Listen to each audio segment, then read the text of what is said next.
and welcome to the Tern Heads podcast, a podcast that brings you actionable tips, industry insights, and employment journey examples to help you start your dream career in the creative industries. I'm your host, Sam Fairbrother, professional graphic designer, mentor, and founder of junior talent platform turnheads.com. On today's episode, I'll be discussing what it's like to set up a production company in your placement year at university with motion graphics designer and video producer Jackson Davis. So let's get started.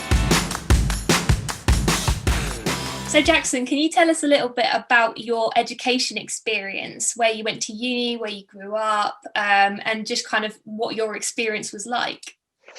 Yeah, so my name's Jackson. I'm a video producer at a company called Wiser at the moment, and my start into the industry was quite young. I mean, I grew up in Leicester. I grew up in a small town in Leicestershire, or a small village even in Leicester called Council, right at the south of Leicestershire. Went to primary school, secondary school, college, all in that same little village. Didn't really properly leave or live anywhere else until I was like 18. I moved away to uni, went to London, studied at Brunel University. And that was my first sort of experience of like moving out and living on my own and going to a different place. And I always knew that I wanted to be in London, especially because I've heard about all the great creative opportunities and whatnot. But yeah, I kind of grew up in that sort of environment, and throughout my education experience has always been kind of creative. So I started playing guitar when I was about 8 years old. My uncle was a graphic designer, so he kind of inspired me to have a little go at playing around with I was playing around with Photoshop and CorelDRAW when I was a young kid, starting at probably like 11, 12 years old. And I started getting into video a little bit later on. So when I was like 15, about 14, 15, I started picking up a camera and started filming stuff with my friends, like making little movies and stuff, keeping ourselves entertained. And then, like, obviously, you get to the point in your life where you've got your GCSEs and your A levels. They come along, and you've got to make decisions about what it is you want to do for the rest of your life. And for me, I felt quite lucky because I'd already had a play in this area, and I knew that I wanted to be creative. And I thought, yeah, like I could do this for a long time. And obviously, people always tell you that like nothing's forever. Which is obviously a great attitude to have. But when you're making those choices, I felt quite comfortable with making the choices that I did. So at GCSE, I did media and I did music. Went on to do the A level of music technology and media as well. Media was kind of it's a very broad course for those people that don't know. Like you do a lot of things like within like print design, logo design, video, podcasting, all that sort of stuff. So it didn't really give me any specific skills or sort of like any specific pathways of exactly what I wanted to do. I kind of figured that out myself. And I realized that video was something that I just really enjoyed. I really enjoyed like doing little animation things. I enjoyed picking up a camera and going out and filming. And that led me on to university, where I studied visual effects and motion graphics at Brunel. And yeah, there I had like probably 4 years of just immense fun. Not just with on the course itself, that was great fun, and the projects were great fun, but uni itself was a great experience. And yeah, I mean, I had a great time there, just studying and kind of preparing myself for the industry, really. So how did you go about that kind of transition between education and industry? Did you do any placements or any kind of freelance work? Yeah, so I mean, when I say I got into video quite young and I was doing it at 14, 15 years old, I was also learning a lot from YouTube. So at that early stage of my life, I was like already in like a little community of people that I was learning off, and I was putting some of my own tutorials online for things that I knew how to do as well. So I was getting this little community of people, and off the back of that, I was ending up doing some like free like favor work for a lot of people on YouTube. So a lot of content creators that needed maybe like short like 5-second intros for their YouTube channels, or back in the day it was like channel art and channel background designs and things like that. So I was already kind of in this I guess like ecosystem of going back and forth with people and doing work and exchanging favors in terms of, you know, work favors with people and stuff. And and getting their feedback and changing things and sentences. So that was like my first real bit of experience. I did some work experience when I was 16, working for my uncle's company. He used to run a company that would buy the rights for old movies and re-release them onto DVD. So I got a little bit of experience there with packaging design, and again, like intro design and designing idents and things like that. But then when I went to university itself, the opportunity arose then to do a placement year. And instead of going and doing a typical placement year where you approach a company and they will give you a year to come and sit in and have some experience, so act like a bit of an intern. My course mate, Josh, friends, and I, we both decided that we were just going to give it a go at starting out our own little small video production company. So we thought we would borrow the equipment from the university, cameras, sound equipment, lighting equipment, anything that we needed really, bar the fact that we had our own computers. And the university were very open to that as well, and very supportive in that respect. And that for us was probably a very critical point in my career, especially. And that was my first, I would say, real point of getting some good experience in the industry. And we did that for the year, and we carried that out throughout final year of uni as well. So we ran the business for a total of about 2 years. And yeah, it was fantastic. We worked on loads and loads of different projects. It was very, very difficult to start with. The first couple of months was very, very hard. Neither of us really had, although we'd done some minor freelance work before, neither of us had that much experience. Didn't really know how to run a business. Didn't really know how to approach clients, how to talk to clients in a professional, effective way. And when there's like money on the line and stuff like that, it's a little bit more nerve-wracking. But I would say that was definitely the first real bit of experience that we got working in the industry. Okay, so yeah, picking up on that, how did you start off getting those first clients and kind of feeling your way into a kind of business scenario? Good question, and it's one of those ones that I still don't really understand how we did it. I mean, it was a mixture of emailing a lot of people that we knew who had their own businesses or had agencies, or perhaps even the freelancers that we'd shadowed or got experience from previously, and just basically telling them exactly what we're doing. We've started this company. We're providing video production services, outlining some ideas of like what those videos might look like. So it could be crowdfunding videos, explainer videos, whatever it is. And then like specifically targeting companies and just basically saying to them, look, we think we could help you out. We think you'd benefit from having this type of video on your website, or, and 99% of those people would just either ignore you or just say no, which is absolutely fine. They're well within their right to do that. And then there's also lots and lots of places you can look online. There's always people on LinkedIn, on Facebook, even on Instagram these days as well, like just going around looking for people to make videos for them. Or it doesn't have to be just videos. It could be a logo, it could be a little animation, it could be a website, whatever it is. There's always people out there looking for someone to do that for them. There's some great sites as well, like Upwork and People Per Hour, which especially for people who are starting out, are very, very effective ways of just getting a brief, having a fixed price that you're willing to work for, and going, yeah, I'll give that a go. And someone can give you the contract, and it gets you into the process of bidding for work and talking to people and positioning yourself in a way that makes you attractive to someone and makes you think they're like, oh yeah, this person seems really trustworthy. That I think I'm going to trust them with doing that job. Once you kind of get in that rhythm and get to understand how to communicate properly with people and how to get them to trust you, I think things start spiraling, and then you get recommendations. Word of mouth is a massive thing. There's been a fair few times where I've been hired based on word of mouth, and the person who wants the job doing next hasn't even asked to see my portfolio, because they just trust the previous person's word so much. They just ask you to do the job. They trust you to do it, and that's it. Or they've seen the work that you've done for someone else, and that's enough for them. They're just like, yeah, okay, that person seems very, very reputable. Let's get them on to do it. Yeah, brilliant. So what would you say are your main takeaways from your university and kind of education experience, and then from your setting up your company and going kind of into the industry, what would you say you learned from both sides?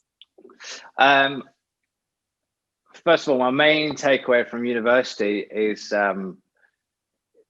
just the friends that you make in that environment. It's the people, the like-minded people that you meet when you're there. Especially coming from a very small town in Leicester. There wasn't that many people that wanted to do anywhere near what I wanted to do for a start. Then also didn't really have the same sort of mindset of work ethic or drive in that particular field. So when you're sitting in a room full of people that have exactly the same mindset, these are really valuable people to be around. You can learn a lot from these kind of people. You can make friends with these kind of people, even if they're not your type of person that you wouldn't necessarily sit and have a drink in the pub with them, or you wouldn't necessarily, be friends for life with them. It's interesting to be in that environment. It's inspiring to be in that environment of people like that. And then as you'll graduate, you'll go off, hopefully you'll go off in your own little areas of the industry and you progress in those areas. And it's good to keep in contact with those sorts of people. There's plenty of people on my course that I think are doing really, really well. And it's great to see. It's great to inspire yourself that way.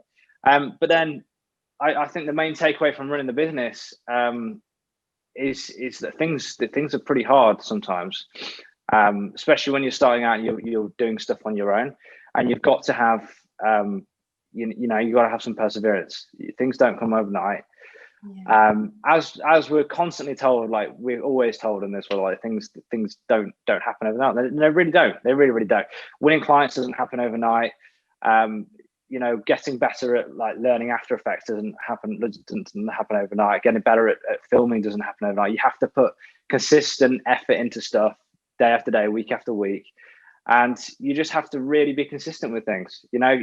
You have to keep emailing people and asking for work. You have to keep learning stuff, and eventually you get better. And I think that's the thing. Like, you really have to just keep going. And sometimes you don't necessarily, as a self-employed person, you don't necessarily know where that next paycheck's going to come from. So it's just about, like I say, just being consistent, and eventually like things will get better, and you will get better as a person, and your clients will get better, and your jobs will become more frequent, and eventually, hopefully everyone gets to a point where they can turn down opportunities. So I think resilience, perseverance, and just hanging in there is definitely a big takeaway for me. And then now I'm full-time employed. It's like I don't go into every week expecting a promotion. It's like, that, you've got to be consistent and you've got to prove your worth over a certain period of time. So eventually you get to a point where you get promoted or you get a pay rise, and that's great. And that's a great feeling, but it's something to definitely to keep in the back of your mind. And are there any specific software packages or any pieces of kit that you would recommend that students kind of get to grips with as much as they can while they're in a university environment? Yeah, I mean, specifically for me and my industry, and even my company, it changes a little bit depending on where you go. But for us, we use the Creative Suite, the Adobe Creative Suite, as do many other businesses. So After Effects and Premiere are my two most used tools. I wouldn't really be able to do what I do in the company without those two tools, to be honest. But then outside of that, we use Audition a lot for our sound engineering. We use Photoshop and Illustrator for illustration work and photo manipulation work. But yeah, After Effects and Premiere are very, very key tools. But the Adobe Suite in general, it's good to know your way around it. Absolutely, for sure. And then if you're getting into things like color grading, DaVinci Resolve is a very good piece of software. Depending on where you go to do editing or video work, they might edit in Avid, they might edit in Final Cut. Typically, the processes between these packages, like editing itself, is a process, I would say. So although the buttons and layouts and ways you go about doing things are slightly different, the principle stays the same. So get some experience in those things, but I would say definitely in the field that I am, in a more sort of corporate setting, the Adobe tools are definitely up there. And then in terms of cameras, I think, again, like I say, not necessarily like specific types of cameras or equipment, but knowledge around cameras and equipment. So knowing how shutter speed works, shutter angle works, knowing how F stops, T stops, your iris, how all that works, how your ISOs and exposure and everything like that around the principles around operating a camera, learn how they work. Because again, between cameras, you have differences sometimes in between cameras. There's different rules and different ways of using them that's slightly different, but the principles are effectively the same. And things like lighting techniques and things like that, and audio techniques, how to mic someone up with a lavalier mic, how to mic someone up with a boom mic, just general things like that will transition quite nicely across the board. So yeah, there are a few key things I would say that are probably important to know. Yeah. Wicked. And so how did you then transition from your own business into kind of where you are now as an employee? Very, very good question. It got to the point where, so we started in the placement year. We had that final year back at university.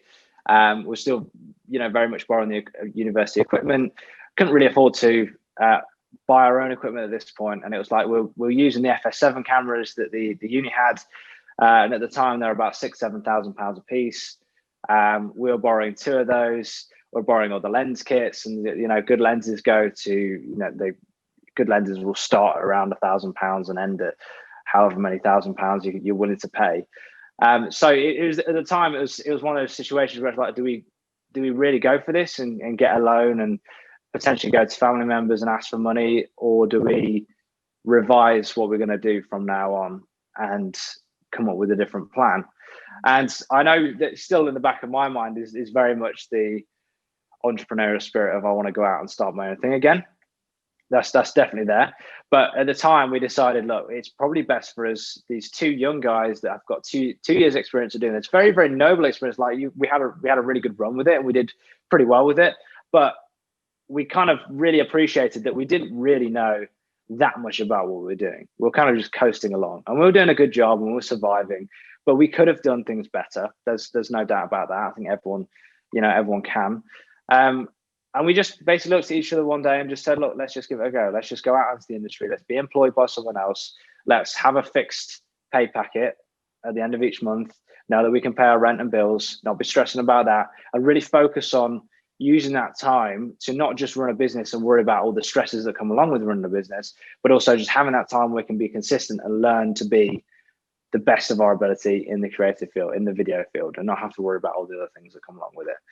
And so we decided to go our separate ways, and just to try and do something that was a little bit more like of the ordinary and get an actual job. And to be honest with you, best thing I've ever done in that respect. It's allowed me to really focus on my skills and improving my skills as opposed to being stressed about running a business. Yeah. But yeah, I definitely want to go back at some point and do that. It was definitely a great time. Yeah. And have you experienced any particular barriers? I guess cost was probably one of the main ones when you were running your own business, but are there any other barriers that you came across either in doing your own thing or since being in a kind of a company role? That's a good question. Yeah, like you said, the self-employed wise, the barriers are definitely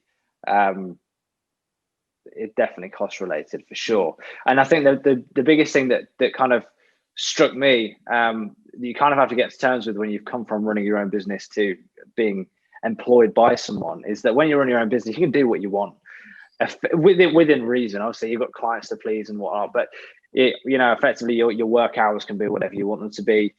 You make all the decisions. You have the sort of last eyes on the project before it goes out the door. And then when you're employed by someone, that completely changes. So you have people that you report to higher up. You have managers that effectively tell you what to do. They don't. The idea is that they don't look directly over your shoulder. Sometimes they do, but you have to be kind of prepared that the process is different. And I guess that's the biggest barrier for me that I had to deal with when moving through to actual typical employment, was that things just change a little bit, and you have other people to please, not just outside of the company but within the company as well. So looking back now, is there anything you wish you'd known or that you might have done differently or anything?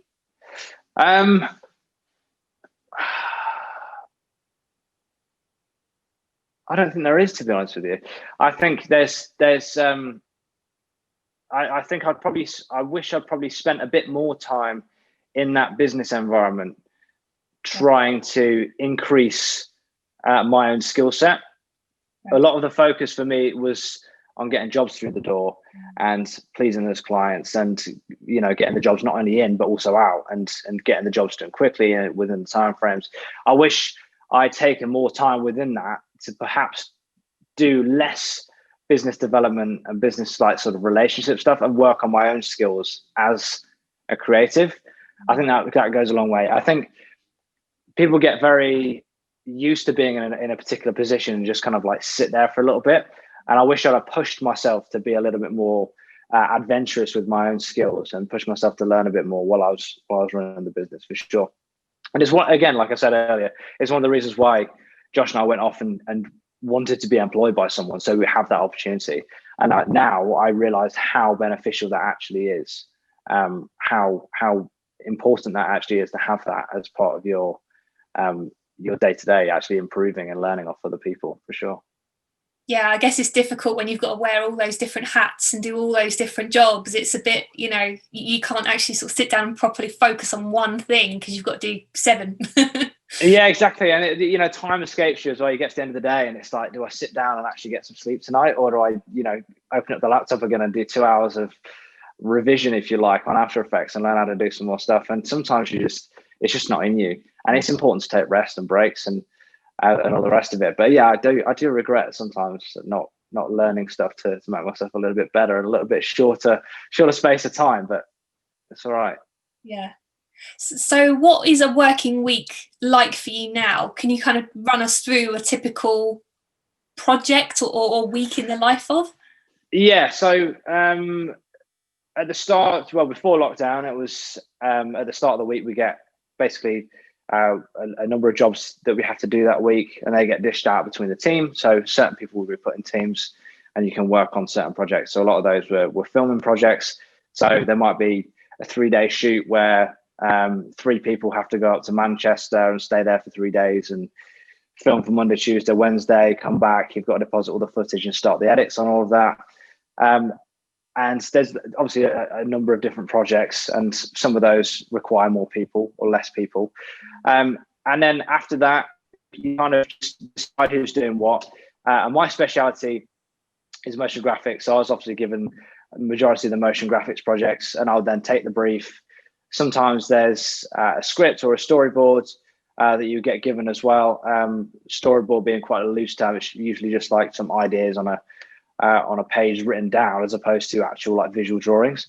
And then I have to then go away and interpret that into some sort of moving animation piece. Sometimes do the voiceover and sort all of that out. Sometimes we sort of get somebody else in to come and do the voiceover.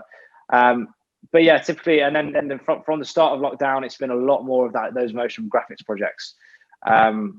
So yeah, just every day, just plowing away on projects and kind of this is going to sound really boring, but doing the same thing all day, which is sitting in After Effects, which I love personally. But sitting in After Effects and working on continuous animation. A lot of what we do is like 2-minute, 3-minute animations.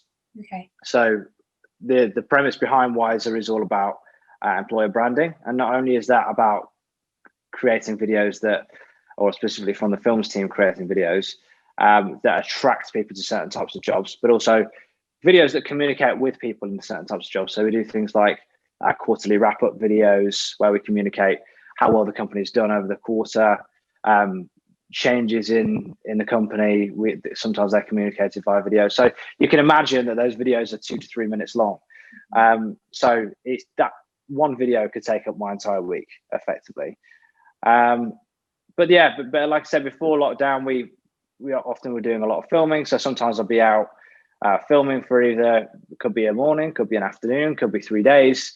I had the fantastic opportunity last November to go out to India. So I was out to India for 2 weeks filming for Colt, who are a big telecommunications company. So again, like that's not a typical week. I was out in India for 2 weeks. So it changes all the time, and I think that's why I love doing what I do, because it does change quite a lot. And although recently it's been a lot of motion graphic stuff, I also really enjoy that as well. And it's good to see that we've adapted to the times as well. So before lockdown, we were out doing a lot of shooting, and obviously that's not even possible at the moment. So a lot of that has transitioned into doing a lot of motion graphics work. And then a lot of that comes with some of the guys on the team weren't as knowledgeable about motion graphics as myself and Josh. So we've been trying to help them to upskill, sitting in on calls with them and trying to help them to improve their skills and give them feedback on their work as well. So yeah, that's sort of a typical week. But one key thing out of that is that every single morning as well, we have a stand-up. So everyone talks about what they're going to do at the day. Everyone talks about what they've done previously. And I know it's a very common thing throughout entire companies, but that is always something that we're a part of, and always something that we never miss a stand-up. I think it's a really key point of key part of the day, just to communicate with the rest of the team. Yeah, definitely. It kind of brings you together as a company, doesn't it? So you're a proper team rather than everyone working in their own little pockets. Yeah, exactly. And even more so now in lockdown is like everyone's in their own homes. Yeah. So it's really, really important to have those mornings where you just have a half an hour conversation with people in your team and everyone knows what everyone's working on. And it also gives people an opportunity to sit and like think, oh, I've got a bit of time this afternoon. Maybe Jackson can use a hand on this project. So I'm going to give him a call and see if there's anything I can help with. So yeah, it's good. It's great. It's a great use of time. Yeah. So going off of that, I guess, what characteristics and sort of, I guess, soft skills would you say that juniors need to have going into a studio environment? I think confidence is a big thing. And I'm not talking about overriding confidence where you can go in and you can hold a whole meeting on your own or anything like that. But I think just general confidence in yourself, where you're not doubting yourself constantly. You have the confidence to know that I can improve. The confidence to also say to yourself, I'm not where I want to be at the moment. I'm not the best person in this company. I'm not as skilled as I could be, but I can get better. And I think that's the sort of confidence you really need to have. Go up to their managers and even like some of the C-level people in the company and be like, what can I do to improve? Like, I've done this now. I've been here for 3 months, for 2 weeks, for a year. What can I do to improve? And those people will always be willing to tell you. But I think that's a very key thing: confidence, organization as well. No one likes a messy work, especially in the design industry. Especially if you're handing over files to people. Like we have a joke in the company. Some of our guys get a little bit sloppy, and you never ever want to be on the receiving end of that folder that's just a mess.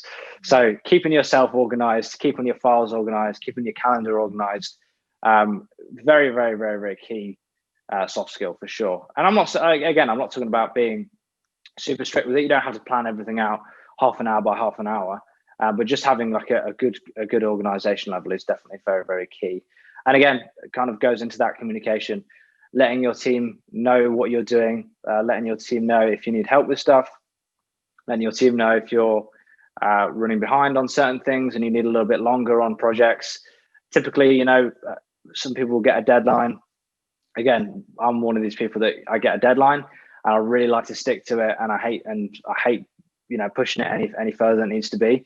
And if that's the case, that I need to put a little bit of extra work in beforehand, I'll do a little bit of a later night to get it done. That's just the person I am. But typically, you communicate things well in advance. It's a lot better to say to someone, I need more time on Tuesday when it's due on Friday than it is on the Friday. And you go, I need more time on this. I need a few more hours, or I need a half a day. Like, that's never a welcome sort of message to be sending someone on a Friday afternoon. So yeah, communication is another very, very key one. Brilliant. And what would you say in terms of portfolios and showreels? What would you say are some of the factors that create a good portfolio and a good showreel? I think, first of all, show off your most impressive work. That seems like a given.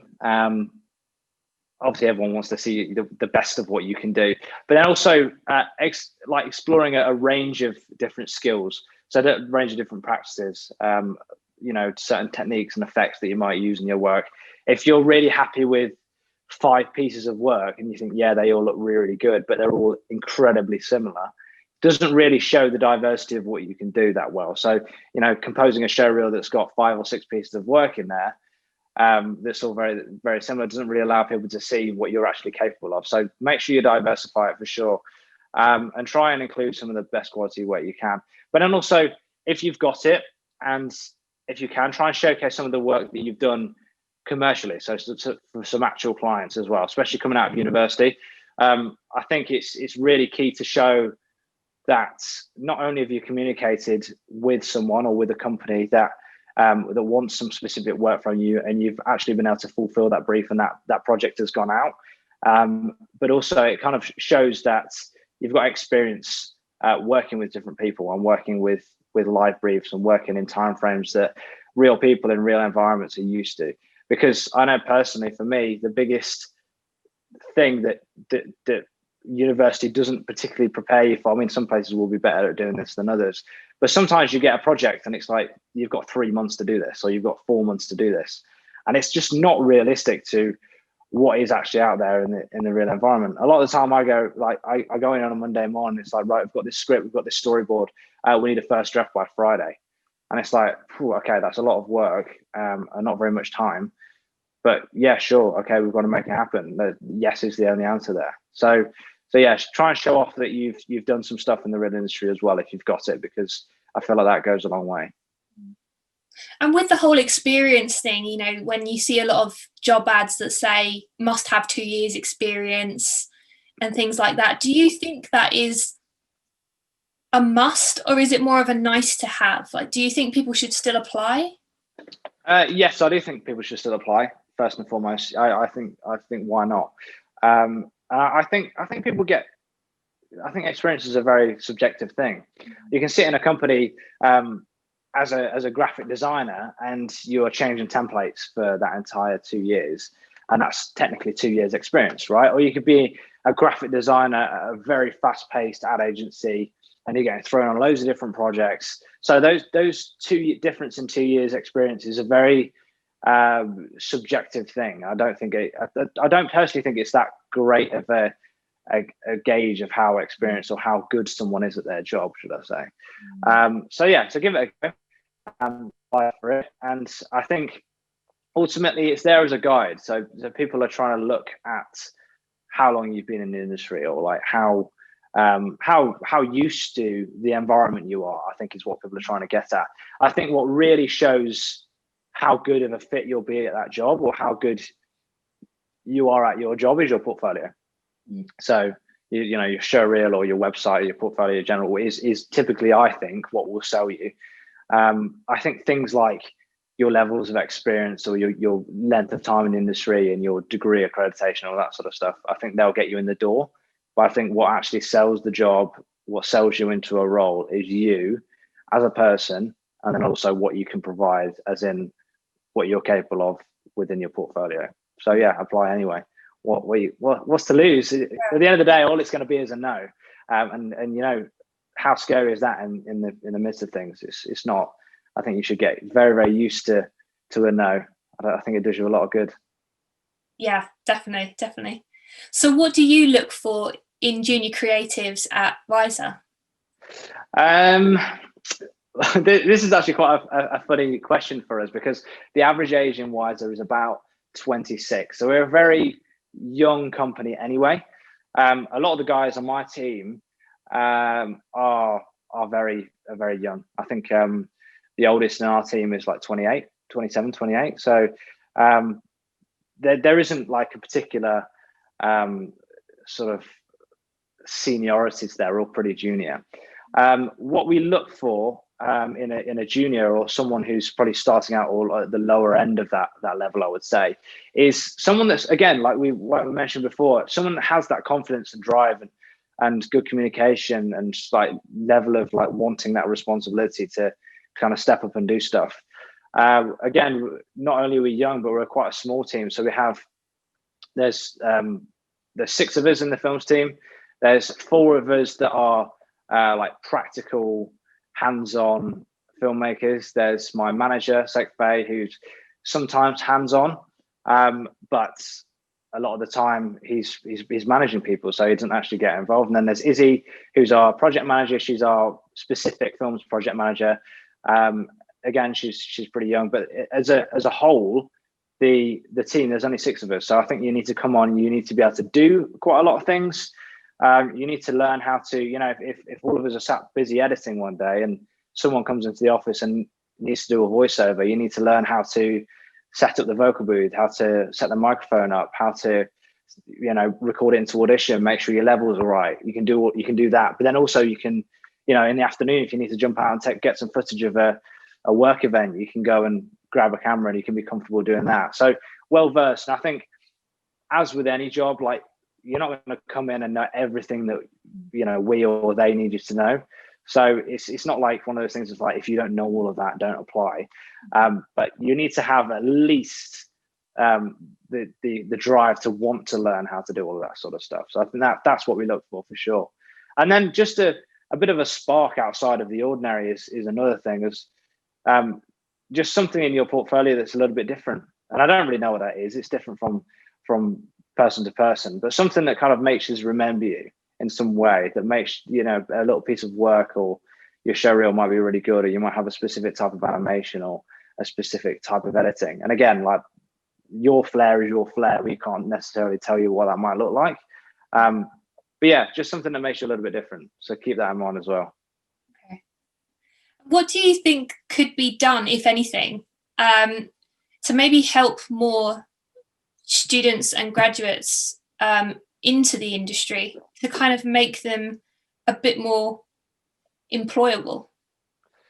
I think that the webinar that we were on with Paul the other week, basically for those that weren't there or weren't aware, there's a panel for Brunel University where there was basically a panel of loads of industry professionals from junior to very senior.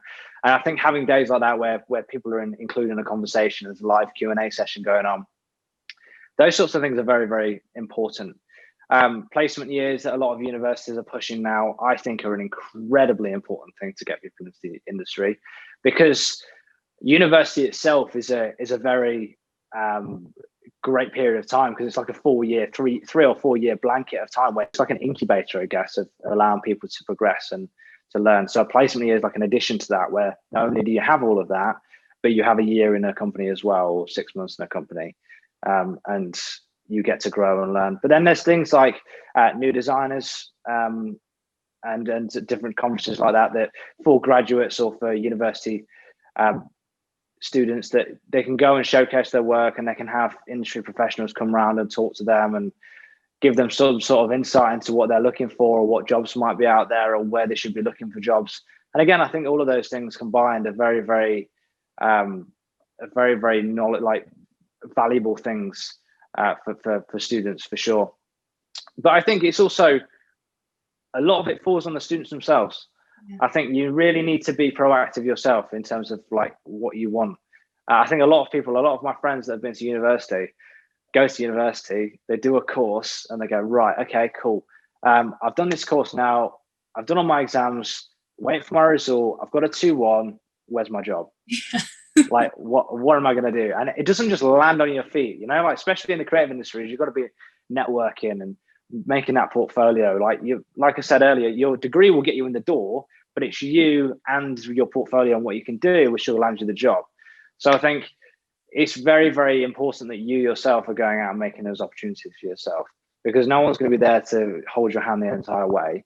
Your lecturers might be great, and some of the lecturers that I was had the pleasure of working with and learning from were fantastic lecturers, but never once did I sit and expect them to land me a job or get me a foot in the door at somewhere. It was down to me to do that, and I think that's something that's very important for you to learn very early on, because the second you take that responsibility, the second you realize that how important it really is, and how much you have your future in your own hands, which is, it's quite an empowering feeling, I think.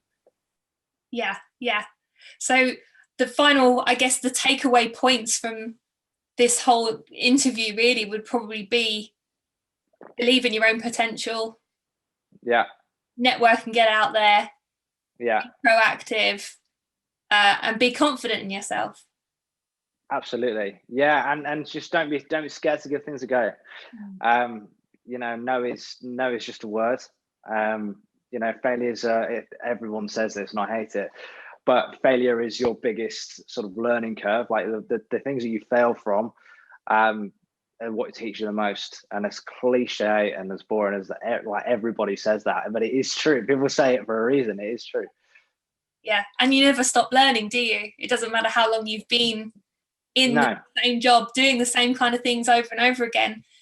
Everything changes around you in the creative industry, doesn't it? So you're constantly learning. And one thing we're versed to as well, like a lot of industries, we get trends and certain styles of things. And you might get, like we had the whole phase where you get 2D flat animations and things like that. If they come in and clients want that, you need to learn how to do that. So it's very important to keep an eye on the industry as well, and really kind of know your way around. Like, don't stop learning. Don't think you know it all, because I don't think anyone really does. No. Amazing. Oh, thanks so much for giving up your time today. Really do. You're more than welcome.